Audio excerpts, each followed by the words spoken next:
નમસ્કાર, spark today ન્યૂઝમાં આપનું સ્વાગત છે। દર્શક મિત્રો, ગણેશ ઉત્સવ ચાલી રહ્યો છે, સાથે સાથે મુસ્લિમ સમાજનું ઈદે મિલાદુન નબી, જ્યાં દર્શક મિત્રો કાલે ઈદે મિલાદુન નબીનું જે તહેવાર છે એ ધૂમધામથી મુસ્લિમ સમાજ દ્વારા મનાવવામાં આવશે। એને લઈને વડોદરા પોલીસ અત્યારે અલર્ટ મોડ પર છે। જે આ દર્શક મિત્રો, એક બાજુ ગણેશ ઉત્સવ ચાલી રહ્યો છે અને બીજી બાજુ જે તમામ તહેવારો છે એને લઈને તમામ જે સંવેદનશીલ વિસ્તારો છે ત્યાં પેટ્રોલિંગ તો કરવામાં આવી રહ્યું છે।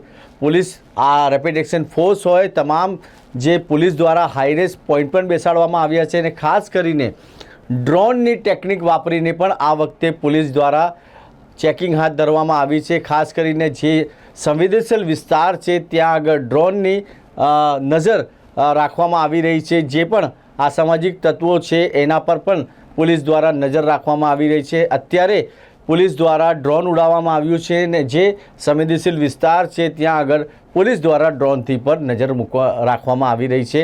તમામ તહેવારો શાંતિમય આપણે બધા જ મનાવીએ એવું પોલીસ કમિશનરનું પણ કહેવાનું હતું અને જે રીતે આજે પોલીસ કમિશનરે પત્રકાર પરિષદ બોલાવી હતી અને ત્યાં આગળ તમામ મીડિયા સાથે વાતચીતમાં એમને જણાવ્યું હતું કે જે પણ અસામાજિક તત્વો હશે એને છોડવામાં નહીં આવે અને તમામ પોલીસ બંદોબસ્ત હાલ ગોઠવી દેવામાં આવ્યું છે। રેપિડ એક્શન ફોર્સ હોય, તમામ જે પોલીસ છે, તમામ એસઓજી, ક્રાઇમ બ્રાન્ચ, ડીસીપી, આ તમામ લોકોને અત્યારે કામે લગાવ્યા છે અને અત્યારે જે રીતે આપ જોઈ રહ્યા છો આ દ્રશ્ય ડ્રોનનો નજારો છે, જે સંવેદનશીલ વિસ્તાર છે ત્યાં પોલીસ દ્વારા ડ્રોનથી નજર રાખવામાં આવી રહી છે।